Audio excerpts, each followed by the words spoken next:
திருச்சி சமயபுரம் அருகிலுள்ள மண்ணச்சநல்லூர் பூமிநாதர் கோவில் மிகவும் பிரசித்தி பெற்ற சிவத்தலங்களில் ஒன்றாகும். இந்த கோவில் பூமிநாதேஸ்வரர், பூமிநாதர் மற்றும் அம்பாள் செந்தாழ்வர் குழலி அம்மன் திருக்கோலத்தில் அருள்பாலிக்கின்றனர்.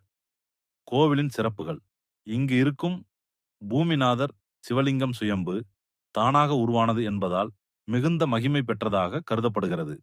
இந்த திருத்தலத்திற்கு நிலதோஷ பரிகார ஸ்தலம் நிலதோஷ பரிகார ஸ்தலம் என்ற பெயரும் உண்டு. நிலம் வாங்குதல், வீடு கட்டுதல், நிலம் சம்பந்தப்பட்ட சிக்கல்கள் நீங்க பூமிநாதரை வழிபட்டால் விரைவில் தீர்வு கிடைக்கும். அகத்திய முனிவர் தம் ஓலைச்சுவடிகளில் இந்த தலத்தின் சிறப்பை குறிப்பிட்டுள்ளனர். பூஜை மற்றும் பரிகாரம்: பூமிநாதர் கோவிலில் திங்கட்கிழமையன்று பிரதோஷ நேரத்தில் வழிபட்டால் வீட்டுக்கான தடைகள் நீங்கும். செவ்வாய் மற்றும் சனிக்கிழமைகளில் பூஜை செய்து அர்ச்சனை பிரதட்சணம் செய்தால் நிலம் வாங்கும் யோகம் கிடைக்கும். இந்த கோவிலுக்கு சென்று பக்தியுடன் வழிபட்டு நியமித்த விரதங்களை மேற்கொண்டால் விரைவில் வீடு, நிலம் சம்பந்தப்பட்ட தடைகள் அகலும் என்று நம்பப்படுகிறது.